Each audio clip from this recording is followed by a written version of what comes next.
Welcome தமிழுள்ள கதைகள். இன்றைக்கி நம்ம பார்க்க போகிறது ஹண்டிங் பார்ட்டின்ற ஒரு சஸ்பென்ஸ் த்ரில்லர் வெப் சீரிஸ் தான். அப்படியே நம்ம சேனலுக்கு சப்ஸ்கிரைப் பண்ணி நம்ம வீடியோக்கு லைக் பண்ணிக்கிட்டிங்கன்னா எனக்கு கொஞ்சம் ஹெல்ப்ஃபுல்லாக இருக்கும்.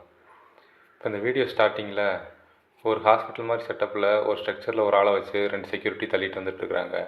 பார்த்தா இறந்து போன மாதிரி தான் தெரியுது. ஒரு காலில் கூட அவங்களோட ஐடென்டிட்டியை டேட்டு பண்ணி வச்சுருக்குறாங்க. எப்படி தப்பிச்சு போனாலும் அதை வச்சு கண்டுபிடிச்சிருவாங்க போல இருக்குது. ஒரு செக்யூரிட்டி அந்த காலில் இருக்க டேட்டுவை ஸ்கேன் பண்ணி அவரோட ஐடென்டிட்டியை பார்த்துக்கிறாரு. செக் பண்ணிவிட்டு அவரோட முகத்தில் இருந்து ஸ்க்ரீன் விளக்குனா அந்த உயிரோடு தான் இருக்கார். அவரை கொண்டு போய் ஒரு செல்லில் அடைச்சிட்றாங்க. அந்த செல் செட்டப்பே ஒரு வித்தியாசமாக இருக்கும்.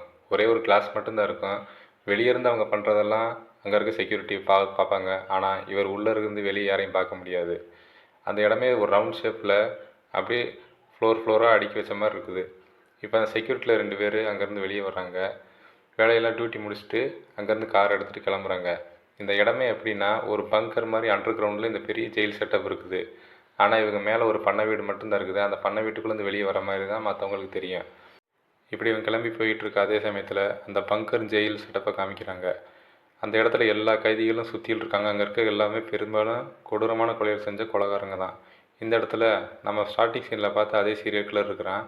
அவனோட செவத்தில் சூரியகாந்தி படம் போட்டிருக்குது. அதே சமயத்தில் இந்த கண்ணாடி வைப்ரேஷன் ஆகிறத பார்த்துட்டு அந்த கண்ணாடி கிட்ட வர்றான். அந்த சமயத்தில் என்ன ஆயிருக்குன்னா அந்த பங்கரோட அண்டர் கிரவுண்டில் ஏதோ ஒரு ஃபயர் ஏற்பட்டுருச்சு. உடனே இங்கே ஆஃபீஸர் இருந்த இடத்துலலாம் சைரன் அடித்து அலாரம் அடிக்க ஆரம்பிக்கிற சிஸ்டம்லாம் ஒரு மாதிரி கிளிச் ஆகுது. அங்கே இருக்க அதிகாரிலாம் என்னாச்சோ ஏதாச்சோன்னு பதட்டம் அங்கே இங்கேயும் ஓடிக்கிட்டு இருக்காங்க. அப்போ கீழே பிடிச்ச நெருப்பு கீழே ஏதோ ஒரு இடத்துல வெடிச்சிருச்சு. வெடிச்சோன்னே அதுலேருந்து வந்த வைப்ரேஷன் அங்கே இருக்க கண்ணாடிகளை பூரா நொறுக்கிருச்சு. அது மட்டும் இல்லாமல் ஒவ்வொரு இடமா பூமாயி வெடிச்சுக்கிட்டே இருக்குது. ஏகப்பட்ட இடத்துல வெடிச்சதில் மொத்தமாக என்னாச்சு, தீ பூரா மேலே வந்து பரவி அந்த பண்ணை வீடு மாதிரி இந்த இடமும் மொத்தமாக வெடிக்க ஆரம்பிச்சிருச்சு. இங்கே காரில் 2 பேர் போயிட்டு இருந்தாங்க. அவங்க சத்தம் கேட்டு பின்னாடி திரும்பி பார்க்குறாங்க. அந்த வெடிச்ச அதிர்ச்சியில் வந்த புழுதி கிளம்பி இவங்க காரையும் சேர்த்து மூடுறதுக்கு வேகமாக வந்துக்கிட்டு இருக்குது. இந்த சைடு மிரரில் பார்த்த காரில் இருந்தவங்க வேகமாக காரை மிதித்து போகிறாங்க. ஆனாலும் காரோட வேகமத்தில் அந்த புழுதி அந்த காரவே மூடிடுச்சு. அப்படி சடனாக கட் பண்ணி விர்ஜினியான்ற இடத்துல ஒரு சூதாட்ட கிளப்பை காமிக்கிறாங்க. அந்த இடத்துல தான் ரெபேக்கான்ற நம்ம ஹீரோயினே வேலை பார்த்துட்ருக்காங்க. அங்கே அவங்களோட வேலை என்னென்னா சீட்டில் ஆடுறவங்க யாராவது ஏமாத்துறாங்களா அப்படின்ட்டு சிசிடிவியில் பார்த்து அவங்கள செக்யூரிட்டியை பிடிச்சி கொடுக்கறது தான் இவங்களோட வேலை. அந்த சமயத்தில் ஒரு சிசிடிவி லைவில் ஓடிட்டுருக்கு. அதை பார்க்குறாங்க. அதை பார்த்துட்டு அந்த தொப்பி போட்டவனுக்கு மட்டும் இந்த கார்டு சப்ளை பண்ணுறாள் சரியாக பண்ணலை. இவங்களுக்கு ஏதோ ஒரு டீலிங் இருக்குது. மற்ற எல்லாத்துக்கும் கார்டு போடும்போது மேலேருந்து கார் எடுத்து போடுறாங்க. ஆனால் அந்த தொப்பி ஓட்டவனுக்கு மட்டும் அடியிலேருந்து கார் எடுத்து போடுறாங்க அப்படின்னு சொல்லிட்டு அதை கேமராவில் ஜூம் பண்ணி காமிச்சு அதை கன்ஃபார்ம் பண்ணிக்கிறாங்க. இதை பார்த்துட்டு சரி உடனே செக்யூரிட்டி கூப்பிடுங்க அப்படின்னு சொல்லி அங்கே இருக்க ஆளுகளுக்கு சொல்கிறாங்க. இவங்களை ஏற்கனவே கூப்பிட்டாச்சு வந்துக்கிட்டு இருக்காங்க அப்படின்னு சொல்லிட்டு ஏற்கனவே இன்னொரு சிசிடிவி கேமராவில் பார்க்குறேன் செக்யூரிட்டி வராங்க. ஆனால் இவங்க அந்த கம்பெனியோட செக்யூரிட்டி கிடையாது. இவங்க வேறு யாரா. இதை அவங்கள பார்த்தோன்னே நம்ம ஹீரோயினுக்கு முகம் கொஞ்சம் லைட்டாக மாறுது. ஏன்னா ஏற்கனவே இவங்களை ஹீரோயினுக்கு தெரியும் போல் இருக்குது. அந்த சிசிடிவி கேமராவில் ஒரு அம்மா வராங்க. அவங்க வந்துட்டு இவங்களுக்கு முதல்ல தெரியும் போல் இருக்குது. ரெபேக்கா வான்னு சொல்லி அந்த சிசிடிவி கேமரா முன்னாடியே சொல்கிறாங்க. இவங்க பார்த்துட்ருக்காங்கன்னா அவங்களுக்கு தெரியும் போல். இதை பார்த்துட்டு நான் உடனே கிளம்பணும், எனக்கு ஒரு முக்கியமான வேலை இருக்குன்னு கிளம்புறாங்க. பார்த்தா அந்த அம்மா ஒரு FBI ஏஜென்ட் போல் இருக்குது. ஏற்கனவே நம்ம ரெபேக்காவும் FBIயில் ஒரு ஏஜெண்ட்டாக இருந்திருக்கிறாங்க. அவங்க பழைய பேட்சை திருப்பியும் கொடுத்துட்டு இப்போ ஒரு முக்கியமான வேலை, நீ மறுபடியும் டியூட்டிக்கு வரணும்னு சொல்லி நம்ம ஹீரோயினை பார்த்து சொல்கிறாங்க. அந்த பேட்சை திருப்பி பார்த்துக்கிட்டு அடுத்து நம்ம ஹீரோயின் காரில் போயிட்டுருக்குறாங்க. காரில் போயிட்டுருக்கும்போது தான் ஃப்ரெண்டுக்கெலாம் ஃபோன் பண்ணி இந்த மாதிரி நாங்கள் கொஞ்சம் முக்கியமான வேலை, நான் கொஞ்சம் நாளைக்கு இங்கே ஊரில் இருக்க மாட்டேன் அப்படின்னு சொல்லிட்டு அங்கேருந்து கிளம்புறாங்க. இவங்களை கார்லேயே கொண்டு வந்து ஒரு ஏர்ஃபோர்ஸ் கேம்பில் வந்து அவங்க இறக்கி விட்டுட்டு அவங்க போயிடுறாங்க. அங்கே இருக்கவங்க கொண்டு போய் அந்த இடத்துல உயர் அதிகாரி ஒரு அம்மா இருக்குது, அவங்ககிட்ட கொண்டு போய் இவங்கள விட்டுறாங்க. இவங்க வந்தோடனே நீங்கள் ஏற்கனவே ஒரு FBI ஏஜெண்டாக இருந்தீங்க, எதுக்கு திடீர்னு இப்போ போய் ஒரு சூதாட்டக்குள்ள போய் வேலை பார்க்குறீங்க அப்படின்னு சொல்லி கேட்குறாங்க. அவங்க ஏதோ ஒரு காரணத்தை சொல்லி மழுப்பிடுறாங்க. அப்போ பக்கத்தில் இருக்க ஒரு தாடிக்காரர் ஒருத்தர் இவங்களுக்கு இன்ட்ரடியூஸ் பண்ணி வைக்கிறாங்க. அவர் பேர் ஜேக்கப். இனிமேல் இவர் தான் உங்களோட ஒர்க் பண்ண போகிறாரு. அதுவும் நம்ம டேபிளில் ஒரு கேஸ் இருக்குது, அதை நீங்கள் தான் சால்வ் பண்ணணும் அப்படின்னு சொல்கிறாங்க. அப்படி என்ன கேஸ் அப்படின்னு சொல்லி நம்ம ஹீரோயின் கேட்குறாங்க. அதுக்கு அந்தம்மா ரிச்சர்ட் ஹாரிஸ் அப்படின்னு சொல்கிறாங்க. இந்த ரிச்சர்ட் ஹாரிஸ் யாருன்னா அவன் பெரிய சீரியல் கில்லர். அவன் இருக்கும்போது ஒரு 7 பொண்ணுங்களை கடத்தி கொண்டிருக்கிறான். இது கேட்டு அந்தம்மா இது என்னோடய கேஸ் இல்லை, நான் அப்போ வேறு கேஸில் பார்த்துட்டு இருந்தேன் அப்படின்னு சொன்னாங்க. நீ உங்கள் கேஸ் இல்லை, ஆனால் உங்களோட பார்ட்னரோட கேஸ் அப்படின்னு சொல்லிட்டு அந்த பார்ட்னர் ஒரு சமயம் காமிக்கிறாங்க. இவரும் நம்ம ஹீரோயின் சேர்ந்து தான் பல கேஸை சால்வ் பண்ணியிருக்கிறாங்க. ஆனால் இடையில இதுக்கப்புறமா ஒரு சம்பவத்தால் 2 பேர் பிரிஞ்சுட்டாங்க.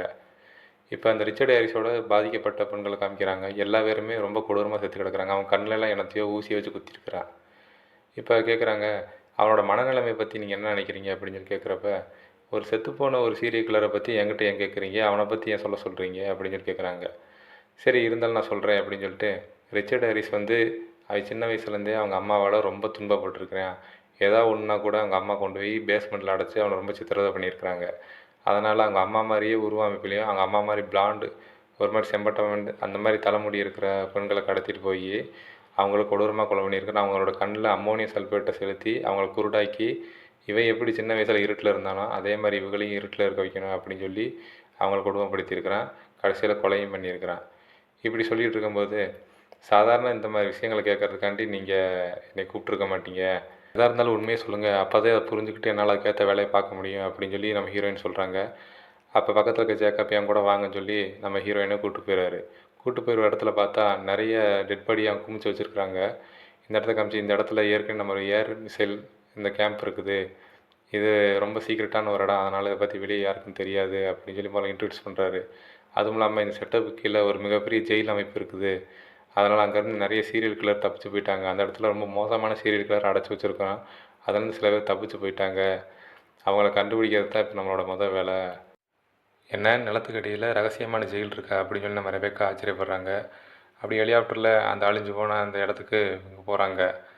அதுக்குள்ளே மீட்பு பணிகள் நடந்துகிட்டு இருக்குது. அதுக்குள்ளே அவங்க நடந்து போயிட்டுருக்காங்க. ஜேக்கப் சொல்கிறாரு, இந்த இடத்துக்கு பேர் பிட்டு, பல சீரியல் கில்லரை வச்சு இந்த இடத்துல தான் ஆராய்ச்சி பண்ணிக்கிட்டு இருக்கான், அது என்னென்னு இப்போ என்னால் சொல்ல முடியாது அப்படின்னு சொல்லிட்டு ஷேன் அப்படின்றவரை இன்ட்ரடியூஸ் பண்ணுறாரு நம்ம ரெபேக்காவுக்கு. இவர் இந்த இடத்துல செக்யூரிட்டியாக முதல்ல வேலை பார்த்துட்டு இருந்தவர். அதுவும் இல்லாமல் அந்த இடத்துல இப்போ மீட்பு பணிகள் நடந்துகிட்ருக்கனால அதை மேற்பார்வை பார்த்துட்ருக்கிறாரு. நிறைய ரோபோ டாக்ஸை வச்சு அந்த இடத்துல உள்ளே போய் யார் யார் இறந்து போனது, எத்தனை கைதிகள் இருந்திருக்காங்க, எத்தனை ஆஃபீஸர் இருந்திருக்காங்கன்னு சொல்லி அந்த இடத்துல மீட்பணிகள் நடந்துக்கிட்டு இருக்குது, அதை மானிட்டர்லையும் காமிக்கிறாங்க. இது வரைக்கும் ரோபோட் 2 கம்பார்ட்மெண்ட்டுக்கு போயிருக்குது, அடுத்த கம்பார்ட்டுக்கு இன்னொரு ரோபோட் போய்கிட்டு இருக்குது அப்படின்னு சொல்லி உள்ளே அந்த எரிஞ்சு போன இடத்த காமிக்கிறாங்க. அப்புறம் நம்ம ஜேக்கப் சொல்கிறார், இந்த இடத்தோட வார்டனுக்கு இப்போ ஒரு ஆப்ரேஷன் நடந்துகிட்ருக்கு, அவர் எந்திரிச்சதுக்கப்புறம் தான் அவர்கிட்ட விசாரணை பண்ணணும் அப்படின்னு சொல்லி சொல்கிறாரு. இப்போ நம்ம ரெபேக்கா கேட்குறாங்க, எத்தனை கைதிகள் இங்கேருந்து தப்பிச்சு போயிருக்காங்க அப்படின்னு சொல்லி கேட்குறாங்க. அதுக்கு இனிமேல் தான் ஆன்சர் கிடைக்கும். அதில் முக்கியமான ஒரு ஆளு ரிச்சர்ட் ஹாரிஸ், அவனால தான் நீங்கள் இங்கே வந்திருக்கீங்க, ஏன்னா ஏற்க முன்னாடி அவன் கேஸை உங்கள் கூட அந்த பார்ட்னர் டீல் பண்ணியிருக்காரு, அவனை பற்றி சில விஷயங்கள் உங்களுக்கு தெரியும். அதுவும் இல்லாமல் இங்கேருந்து வெளியே போகும்போது இங்கேருந்து வெளியே போய்கிட்டு இருந்த 2 செக்யூரிட்டியை கொண்டுட்டு போயிருக்கிறான், அவங்க செத்து போன இடத்துல இவனோட ஜெயில் சூட் இருந்திருக்குது அப்படின்னு சொல்லிட்டு சொல்கிறாங்க. ஸ்டார்டிங் சீனில் 2 பேர் காரில் போனாங்களா, அவங்க தான் அவங்க 2 பேரும். அப்போ நம்ம ரெபேக்கா கேட்குறாங்க, ரிச்சர்டு ஹாரிஸ் செத்து போனதை நம்ம எல்லா பேருமே பார்த்தோம், அவன் செத்ததை கன்ஃபார்ம் பண்ணி சொன்னது டாக்டர் தான், அவனுக்கு விஷ ஊசி போட்டதை இன்னும் நிறைய பேர் பார்த்துருக்காங்க, ஐ விட்னஸ் இருக்குது, அதுக்கப்புறம் எப்படி அவன் சாகலைன்னு சொல்லி சொல்கிறீங்க, இங்கே எப்படி அடைச்சி வச்சுருப்பீங்க, எனக்கு ஒன்றும் புரியலை அப்படின்னு சொல்லி சொல்கிறாரு. அதுக்கு சரி என் கூட வா, அவங்க கூட சில விஷயங்கள் பேசணும் அப்படின்னு சொல்லிட்டு கூப்பிட்டு போகிறாங்க. இதே சமயத்தில் இன்னொரு ஹோட்டலை காமிக்கிறாங்க. அந்த ஹோட்டல்லேருந்து ஒரு பொண்ணு பர்ச்சேஸ் பண்ணிவிட்டு வெளியே கார் பக்கம் வந்துட்டுருக்காங்க. அந்த இடத்துல காருக்கு பின்னாடியே அந்த ரிச்சர்ட் ஹாரிசன் வந்துடுறான். இன்னும் கொஞ்சம் நேரத்தில் அந்த பொண்ணை அப்படியே வாயை குத்தி அங்கேருந்து கடத்தி கொண்டு போயிடுறான். அது நடந்த கொஞ்சம் நேரத்தில் இங்கேயே நம்ம பிட்டில் பார்த்தோம்னா ரெபேக்காவுக்கும் ஜேக்கப்புக்கும் சண்டை வந்துட்டுருக்கு. அது எப்படி நீங்கள் சொல்கிறீங்க, நான் கண்டிப்பாக ரிச்சர்ட் ஹாரிஸ் செத்து தான் போயிட்டான், எப்படி அவன் உயிரோடு இருக்கான்னு சொல்கிறீங்க, ஒருவேளை அவன் மாதிரி ஒரு காப்பி கேட்டு கில்லராக இருக்குமா அப்படின்னு சொல்லி சொன்னதுக்கு, அது கொஞ்சம் ஒரு ஆஃபீஸர் வந்து, சார் ரிச்சர்ட் ஹாரிஸ் இப்போ எங்கே இருக்கான்னு தெரிஞ்சிச்சுன்னு சொல்லிட்டு ஒரு டேப்லெட் கொண்டு வந்து கொடுக்குறாங்க. அதில் பார்த்து இப்போ எங்கே இருக்கா அப்படின்னு சொல்லிட்டு அதில் பார்த்துட்டு, சரி இங்கே உடனே நம்ம அவனை போய் பிடிச்சாகணும், அவன் நம்மளை தவிர வேறு யார்ட்டையும் மாட்டிடவே கூடாது அப்படின்னு சொல்லிட்டு கிளம்புறாங்க. அப்போ அந்த ஷேன்றவன், சார் இங்கே 3 நாளாக நான் பணத்தை தான் சார் அழிக்கிட்டு இருக்கேன், தயவு செஞ்சு என்னையும் கூப்பிட்டு போங்க அப்படின்னு சொல்லி சொல்கிறாரு. அதுக்கு நம்ம ஜேக்கப், இது வேலை இல்லை தம்பி, நாங்கள் பார்த்துக்குறோம், நாங்கள் எஃபிஐ ஆளுங்க நாங்கள் பார்த்துக்குறோம், நீங்கள் இந்த வேலையை மட்டும் பாருங்கள் அப்படின்னு சொல்லி சொல்கிறாரு. அதுக்காக ரிச்சர்ட் ஹாரிஸ் கூட நெருக்கமாக பழகிருக்கிறேன், அவன் செல்லு பக்கத்தில் செக்யூரிட்டியாக இருந்திருக்கிறேன், அவனை பற்றி எனக்கு சில விஷயங்கள் தெரியும், என்னை கூப்பிட்டு போங்க, ஒரு ஹெல்ப்ஃபுல்லாக இருக்குன்னு சொல்கிறாங்க. அடுத்த கொஞ்ச நேரத்தில் 3 பேர் ஃப்ளைட்டில் பறந்துடுறாங்க. இப்போ அந்த ரிச்சர்ட் ஹாரிஸை வந்து டீட்டெயிலை கலெக்ட் பண்ணிகிட்டு இருக்கிறாங்க. இப்போ இவங்க ரெபேக்கா சிஐஏயோட ஃப்ளைட்டில் போயிட்டுருக்குறாங்க. அந்த ஃப்ளைட்டில் எல்லா செட்டப்பும் இருக்குது. அது மூலிமா ரிச்சர்ட் ஹாரிஸோட டீட்டெயில் எடுத்துகிட்ருக்காங்க. இது வரைக்கும் அவன் 7 பேர்த்த கொலை பண்ணியிருக்கிறான், ஆனால் கடைசியாக ஒரே ஒரு பொண்ணை மட்டும் உயிரோடு விட்டுட்டான். இப்போ அவன் கடத்திருக்கிற பொண்ணு வழக்கமாக அவன் கடத்துகிற மாதிரியான ஃபார்மேஷன் இல்லை, அதாவது பிளாண்ட் ஹேர், செம்பட்ட மாதிரி தலை இருக்கிற பொண்ணு இந்த பொண்ணு கிடையாது. இந்த பொண்ணுக்கு முடி கருப்பாக இருக்குது. அதுவும் இல்லாமல் வழக்கமாக பண்ணுற மாதிரி இல்லை, இது கொஞ்சம் வித்தியாசமாக இருக்குது, ஏதோ தப்பு இருக்குது அப்படின்னு சொல்லி நம்ம ரெபேக்கா சந்தேகப்படுறாங்க. ஒரு வழியாக இவங்களும் கடத்தல் நடந்த இடத்துக்கு வந்துட்டாங்க. ஆனால் அங்கே அதுக்குள்ளே போலீஸ் வந்துட்டாங்க. போலீஸ் இன்வெஸ்டிகேஷன் பண்ணிகிட்ருக்காங்க. அப்போ நம்ம ஜேக்கப் அங்கே இருக்க இன்ஸ்பெக்டர்கிட்ட போய், சார் இந்த கேஸை பற்றி என்ன சார் டீட்டெயில் இருக்குது அப்படின்னு சொல்லி, நீங்கள் யார் அப்படின்னு கேட்க, நான் சிஏயோட ஆள் அப்படின்னு சொல்லிட்டேன். ஓ அப்படியா, சரி, இங்கே ஒன்றும் கிடைக்கல, நாங்கள் அந்த பொண்ணோட வீட்டுக்கு தான் போயிட்டுருக்குறோம், வேணால் நீங்கள் வாங்க அப்படின்னு சொல்லி சொல்கிறாங்க. அப்போ நம்ம ரெபேக்கா சொல்கிறாங்க, இல்லை இப்போ அவன் அங்கே போயிருக்க மாட்டான், இல்லை ரிச்சர்ட் ஹாரிஸ் அவங்க அவன் வீட்டுக்கு போகிறதுக்கு வாய்ப்பு இல்லை, வேறு ஏதோ பிளான் இருக்குது அப்படின்னு சொல்லி நம்ம ரெபேக்கா சொல்கிறாங்க. அதுக்கு ஜேக்கப் அதுக்கெல்லாம் இப்போ டைம் இல்லை, இந்த லோக்கல் போலீஸ் அவனை பிடிக்கிறதுக்குள்ள நம்ம பிடிச்சாகணும் அப்படின்னு சொல்லிட்டு, ஒருவேளை உனக்கு ஏதாவது தகவல் தெரிஞ்சால் எனக்கு சொல்லு அப்படின்னு சொல்லிட்டு ஜேக்கப் கிளம்பிடுறாரு. ரெபேக்கா அந்த பொண்ணு கடத்தப்பட்ட அந்த கஃபேக்குள்ளே போகிறா. போயிட்டு அங்கே ஒரு பொண்ணை பார்க்குறா, அங்கே சர்வ் பண்ணிகிட்டு இருக்கிறாங்க. சும்மா ஃபார்முலா அவங்ககிட்ட பேசிக்கிட்டே இப்போ கடத்தப்பட்ட பொண்ணை பற்றி ரெபேக்கா அந்த பொண்ணுக்கிட்ட விசாரிக்கிறாங்க. அதுக்கு அந்த பொண்ணு, நான் ஏற்கனவே போலீஸ் ஸ்டேஷனில் வரும்னு சொல்லிட்டேன், மறுபடியும் வந்து கேட்குறீங்களே நீங்கள் யார் அப்படின்னு சொல்லி கேட்க விட்டியேன். நம்ம ரெபேக்கா நான் அந்த பொண்ணோட ஃப்ரெண்டு தான் அப்படின்னு சொல்லிட்டு இன்ட்ரடியூஸ் ஆகிக்கிறாங்க. அப்புறம் அந்த பொண்ணு கொஞ்சம் யோசிச்சுட்டு அந்த பொண்ணை பற்றியெல்லாம் சொல்லிவிட்டு இப்போ அவங்க அனிமல் ஹாஸ்பிட்டலில் வேலை பார்த்துட்ருக்காங்க அப்படின்னு சொல்லி சொல்ல விட்டியேன். நம்ம ரெபேக்காவுக்கு கொஞ்சம் ஸ்ட்ரைக் ஆகுது. சரின்னு டக்குன்னு அங்கேருந்து வெளியே வராங்க. வெளியே வந்து ஃபோன் பண்ணுறாங்க நம்ம ஜேக்கப்க்கு. ரெபேக்கா இங்கேருந்து அனிமல் ஹாஸ்பிட்டலுக்கு தான் போயிருக்கிறா, அங்கே தான் ஒர்க் பண்ணிகிட்ருக்கிறா, அந்த ரிச்சர்ட் ஹாரிஸ் அங்கே தான் இருப்பான் அப்படின்னு சொல்லி நம்ம ரெபேக்கா ஃபோன் பண்ணி சொல்லிடுறாங்க. சொன்ன மாதிரி அவனை அந்த அனிமல் ஹாஸ்பிட்டல் இருக்க ஒரு ஃப்ரிட்ஜ் திறந்து அதில் ஐட்டத்தை எடுத்துன்னுட்டு இருக்கிறான். அப்படியே அவனுக்கு பின்னாடி தான் அந்த பொண்ணு பின்னாடி கட்டப்பட்டிருக்கிறா. வாயில் பிளாஸ்டிக் போட்டு ஒட்டி வச்சுருக்கிறான். நம்ம ரெபேக்கா அங்கேருந்து ஓடி வந்து இந்த அனிமல் ஹாஸ்பிட்டலுக்கு வந்துடுறாங்க. வந்துட்டு உடனே கண்ணை எடுத்து கையில் வச்சுட்டு மெதுவாக உள்ளே மூவ் பண்ணி போய்கிட்டே இருக்கிறாங்க. போகும்போது அந்த இடத்துல ஃப்ரிட்ஜை திறந்து வச்சுருக்குது, அதெல்லாம் பார்த்துட்டே போகிறான். ஃபுல்லாக ஒரு ரூமே ஒரே இருட்டாக இருக்குது. அப்படியே டார்ச் எடுத்து அடிச்சுக்கிட்டு ஒவ்வொரு இடமா பார்த்துட்டே போகிறாங்க. கூண்டில் நாய்கள்லாம் அடைச்சி வச்சுருக்காங்க. ஒவ்வொரு இடமா பார்த்துட்டு போய் திடீர்னு பார்த்தா அந்த இடத்துல இப்போ கடத்தின பொண்ணையும் அடைச்சி வச்சுருக்கிறான். அதை பார்த்துட்டு அந்த பொண்ணு ஷாக்காகி பின்னாடி பாருன்னு சொல்லி சிக்னல் காட்டுறான். பின்னாடி பார்த்தா ரிச்சர்ட் ஹாரிஸ் அதுக்குள்ளே வந்து பெப்பர் ஸ்ப்ரே எடுத்து நம்ம ரெபேக்கா மூஞ்சியில் அடிச்சிடுறான். ரெபேக்காவை எவ்வளோ தடுக்க முயற்சி பண்ணி கண்ணில் அடித்ததுனால அவங்களுக்கு சரியாக கண்ணு தெரியாமல் போகுது. அதனால் குத்து மதிப்பாக அவங்க கூட சண்டை போட ஆரம்பிச்சிடறாங்க. நம்ம ரெபேக்காவும் நிறைய அடி வாங்குறாங்க. இருந்தாலும் திருப்பி ஒரு எத்தி தள்ளி விட்டுட்டு பக்கத்தில் இருக்க கண்ணை தேடி பார்க்குறாங்க. கண்ணு கை கிடைக்கிது. கை கிடைச்சோன்னே கண்ணை எடுத்து கையில் வச்சுக்கிட்டு கிட்ட வராது சுட்டுருவேன் அப்படின்னு சொல்லிட்டு முழிச்சு பார்க்குறாங்க. கண்ணு கொஞ்சம் மங்கலாக தெரியுது. நல்லா முழிச்சு பார்க்கும்போது தான் நம்ம ஷேன் வந்துடுறாரு. ரெபேக்கா சுட்டுறாத, நாங்கள் தான் அப்படின்னு சொல்லிட்டு கொஞ்ச நேரத்துக்கு முன்னாடி ஃபோன் பண்ணவங்க தேடி வந்துட்டாங்க. அப்போ நம்ம ரெபேக்காவுக்கும் சின்ன ஒரு இலியூஷன் மாதிரி வருது. இதுக்கு முன்னாடி இதே கொலைகாரனை தேடி இவங்க ஒருத்தன் சஸ்பெக்டாக பிடிச்சி வச்சுருப்பாங்க. அப்போ இவரோட பார்ட்னர் இவர் கூட இருப்பார். அந்த பார்ட்னர் பேர் ஆலிவர். இப்போ அவர் தான் பிட்டோட வார்டனாகவே இருக்கிறாரு. இப்போ அவருக்கு ஆப்ரேஷன் நடந்துகிட்ருக்குது. சரி, இப்போ இந்த இலியூஷனில் என்ன தெரியுதுன்னா, இவங்ககிட்ட என்ன விசாரித்தோம் அந்த கொலைகாரனை பற்றின தகவல் எதுவும் சொல்ல மாட்டேங்கிறான். ஆனால் இவனுக்கு அதை பற்றி நல்லா தெரியும்னு நம்ம ஆலிவருக்கு தெரியும். அப்போ ரெபேக்கா அங்கேருந்து ஹெல்ப் கூப்பிட்டு வரேன்னு சொல்லி வெளியே போகிறாங்க. காரில் போய் ஹெல்ப் கூப்பிட போகிறாங்க. அந்த சமயத்தில் நம்ம ஆலிவர் கதவை சாத்திட்டு அவனை டார்ச்சர் பண்ண ஆரம்பிக்கிறாரு. இவங்க ஹெல்ப்பு கூப்பிட்டுட்ருக்குறாங்க. இந்த மாதிரி ஒரு பொண்ணை காணா, அவனை பற்றி ஆளுக்கு பிடிச்சி வச்சுருக்கான் அப்படின்னு சொல்லி சொல்லிகிட்டு இருக்கும்போதே அவன் அலற சவுண்ட் கேட்குது. அதோட அந்த சீன் கட்டு. இப்போ ப்ரெசண்டில் ஒரு இடத்த காமிக்கிறாங்க. இப்போ இன்னொரு பொண்ணை நம்ம ரிச்சர்ட் ஹாரிஸ் கடத்துறதுக்கு பிளான் பண்ணிட்டான். நம்ம ரிச்சர்ட் ஹாரிஸும் அந்த பொண்ணுக்கு முன்னாடியே போக ஆரம்பிக்கிறான். அப்போ இன்னொரு இடத்துல நம்ம ரெபேக்காவை காமிக்கிறாங்க. உள்ளே சண்டை ஓட்டு இப்போ தான் கொஞ்சம் கண் நல்லா தெரியுது போல இருக்குது. வெளியே உட்காந்துருக்காங்க அந்த அனிமல் ஹாஸ்பிட்டலுக்கு வெளியில். நம்ம ஷேன் ஏதோ சொல்கிறதுக்கு வாய் எடுக்கிறாரு. ஆனால் அதுக்குள்ளே சேக்கப் குழுக்க வந்துடுறாரு. நம்ம ஏதோ உனக்கு ஒரு ஐடியா இருக்குதா, இப்போ அவன் எங்கே இருப்பான்னு உனக்கு ஏதாவது ஐடியா இருக்கா அப்படின்னு சொல்லி நம்ம ரெபேக்காட்ட நம்ம ஜேக்கப் கேட்குறாரு. அப்போ நம்ம ஷேன் சொல்கிறான், அவன் ஜெயிலில் இருந்தப்போ அவனை பற்றி நிறைய ரெக்கார்ட் எடுத்திருக்கான், டாக்குமெண்ட்ரி பண்ணியிருக்கான், அதை வேணால் போய் பார்க்கலான்னு சொல்லிட்டு நேராக ஃப்ளைட்டுக்கு போயிடுறாங்க. ஃப்ளைட்டில் போய் அந்த டிவியில் ஓட விட்றாங்க அவனை எடுத்த டாக்குமெண்ட்ரியை. அந்த டாக்குமெண்ட்ரியில் அவன் ஏதோ தச்சுக்கிட்டே இருக்கான், தச்சுக்கிட்டே பேசுகிறான். நான் இது வரைக்கும் எதையுமே எடுத்த காரியத்தை முடிக்காமல் விட்டதில்லை, எத்தனை வருஷமானாலும் நான் அதை முடிப்பேன் அப்படின்னு சொல்லிட்டு இருக்கும்போது, இந்த ரிச்சர்டு ஹாரிஸ்ட்டு கடைசியாக ஒரு பொண்ணு தச்சுருப்பா நிக்கோல்னு, அந்த பொண்ணோட சொல்கிறலையும் சூரியகாந்தியோட படம் இருக்கும். அந்த சீரியல் கொலைகாரர் ரிச்சர்டு ஹாரிஸும் அந்த துணியில் சன்ஃப்ளவர் தான் தச்சுக்கிட்டு இருப்பான். அதே மாதிரி டேட்டு நிக்கோல் கையில் இருக்கும். அதனால் இவளை தேடி தான் போய் கொல்ல போகிறான், ரொம்ப நாளைக்கு முன்னாடி கொல்லாமல் விட்டதை இப்போ பண்ண போகிறான் அப்படின்னு சொல்லிட்டு நம்ம ரெபேக்காவுக்கு தெரிஞ்சிருது. உடனே ஃப்ளைட் அந்த பக்கம் திருப்பி அந்த நிக்கோலோட வீட்டு பக்கம் போகிறாங்க. நிக்கோலை பிடிச்சா தான் அந்த கொலைகாரனை பிடிக்க முடியும்னு இவங்களுக்கு தெரியுது. சரிண்ணா அப்போ நம்ம ஷேன் ஃப்ளைட்டில் பேசிகிட்டு போகிறாங்க. ஷேன் என்ன சொல்கிறாருன்னா, நீங்கள் சின்ன வயசுலேயே ஒரு சீரியல் கில்லரை பிடிச்சிருக்கீங்களாமே அப்படின்னு சொல்லி பேசுகிறாங்க. அதுக்கு நம்ம ரெபேக்கா சொல்கிறாங்க, ஆமாம் அப்போ எனக்கு சின்ன வயசு ஒரு 12 வயசு தான் இருக்கும். அப்போ என்னோடய பக்கத்து வீட்டில் இருக்கார என்னோடய ஃப்ரெண்டோட அப்பாவே ஒரு சீரியல் கில்லர் இருப்பாருன்னு நாங்கள் எதிர்பார்க்கவே இல்லை. ஒரு தடவை அவரோட வீட்டுக்கு போய் அவங்க அண்டர் கிரவுண்டை செக் பண்ணும்போது தான் அதில் இது வரைக்கும் அவர் கொலை பண்ணுறதுக்கு வச்சுருந்த ஆயுதங்கள் எல்லாத்தையும் கண்டுபிடிச்சேன். உடனே போய் எங்கள் அப்பாட்ட சொல்லி அவனை கைது பண்ண வச்சோம் அப்படின்னு சொல்லி சொல்கிறாரு. அதை கேட்டு நம்ம ஷேன் பரவாயில்ல அப்படின்னு சொல்லி பாராட்டுறாரு. அப்போ நம்ம ரெபேக்கா கேட்குறாங்க, உண்மையிலேயே அந்த பிட்டுன்ற இடத்துல என்ன நடக்குதுன்னு உனக்கு அது தெரியுமா அப்படின்னு சொல்லி கேட்குறாங்க. அதுக்கு நம்ம ஷேன் சொல்கிறாரு, சில விஷயங்களை வெளியே சொல்ல முடியாது, ஆனால் அங்கே ரகசியமான ஆராய்ச்சிகள் நடக்குது, டிஎன்ஏ பற்றி நிறைய ஆராய்ச்சிகள் நடந்திருக்குது அப்படின்னு சொல்லி சொல்கிறாரு. அதை பற்றி மேலே பேச வந்துட்டு இருக்கும்போது நம்ம ஜேக்கப் குறுக்க வந்துடுறாரு. சரி எல்லாம் ரெடியாகுங்க, நம்ம அந்த நிக்கோலோட வீட்டுக்கு வந்துட்டோம், எல்லாம் கிளம்புங்க போகலாம் அப்படின்னு சொல்லி பேசிகிட்டு இருக்காரு. ரெபேக்காவும் அந்த பக்கம் போய் கிளம்புறாங்க.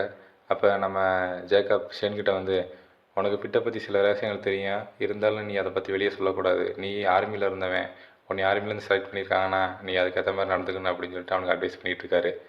இப்போ அந்த 8ஆவதாக தப்பிச்சு போனாங்களே, உயிர் பொழைச்சி போன அந்த நிக்கோலை காமிக்கிறாங்க. அவங்க வீட்டோட கார்டனில் ஏதோ ஃப்ளவரை கட் பண்ணிகிட்டு இருக்கிறாங்க. அப்போ நம்மளுக்கு 3 பேர் அங்கே வந்துடுறாங்க. வந்துட்டு நிக்கோல்ட்டு இன்ட்ரடியூஸ் ஆகிக்கிறாங்க.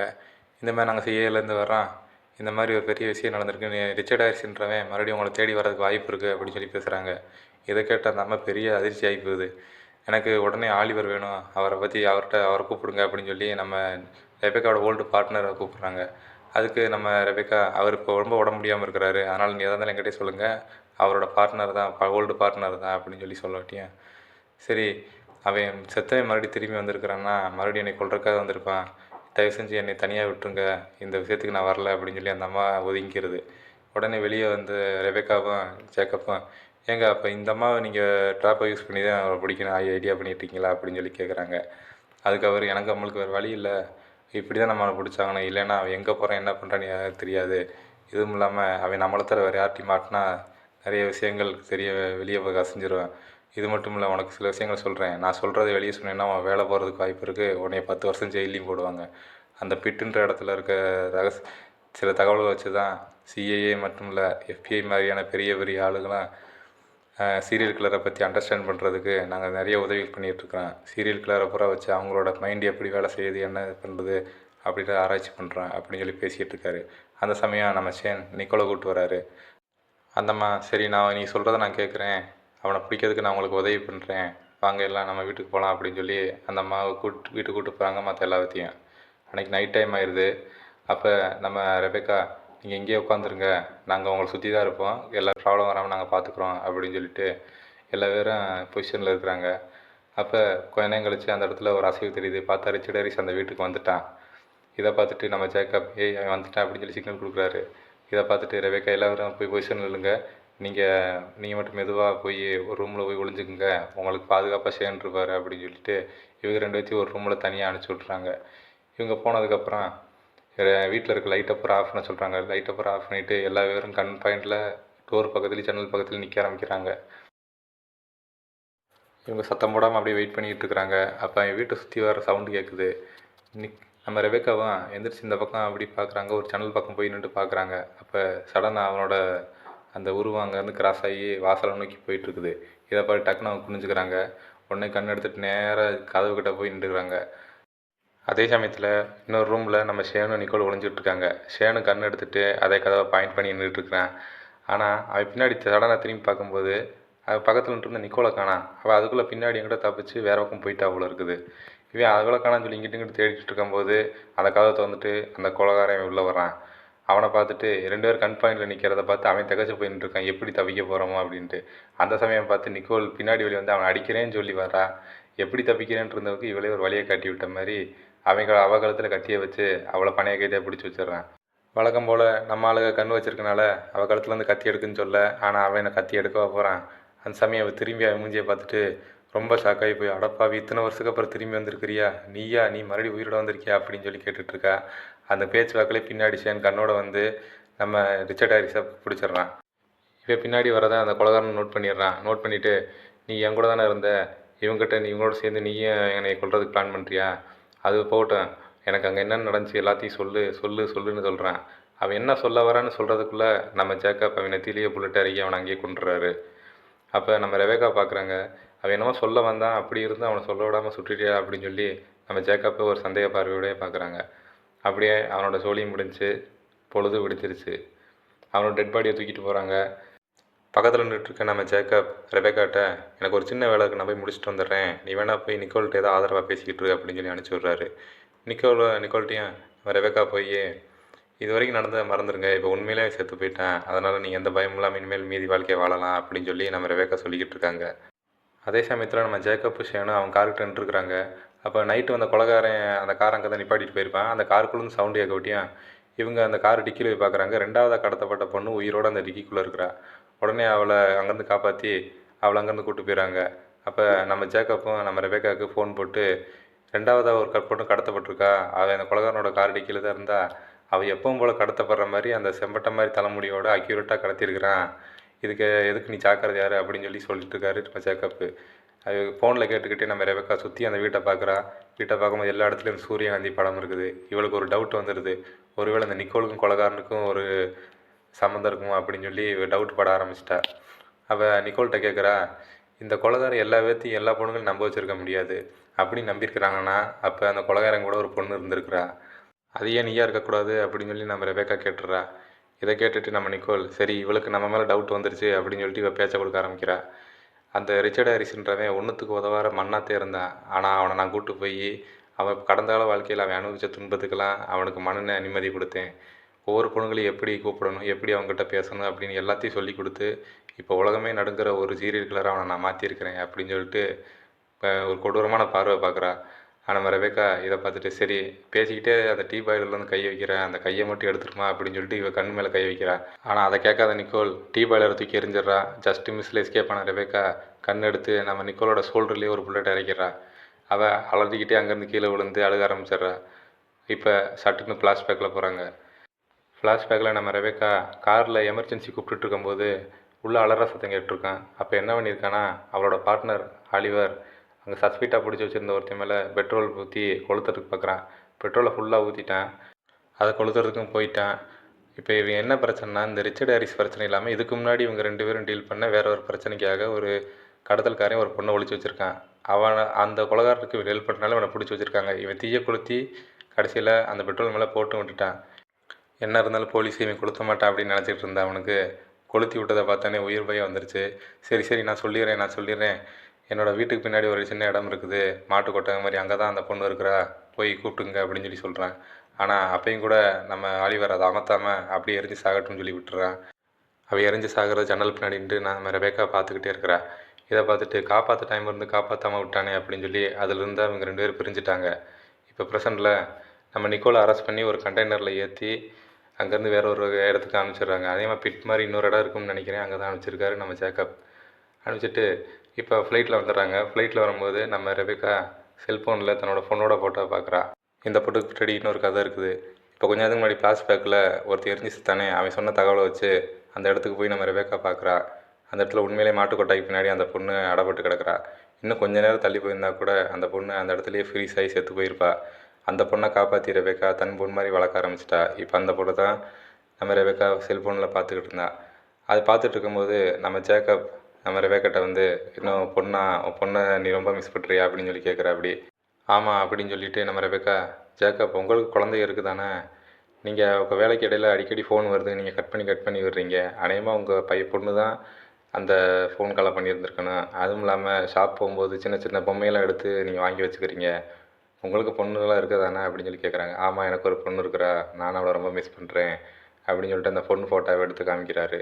ரெபேக்காவை அதை பார்க்குறா. பார்த்துட்டு நம்ம ஜேக்கப் ரெபேக்கா பக்கத்தில் வந்து உட்காடுறாரு.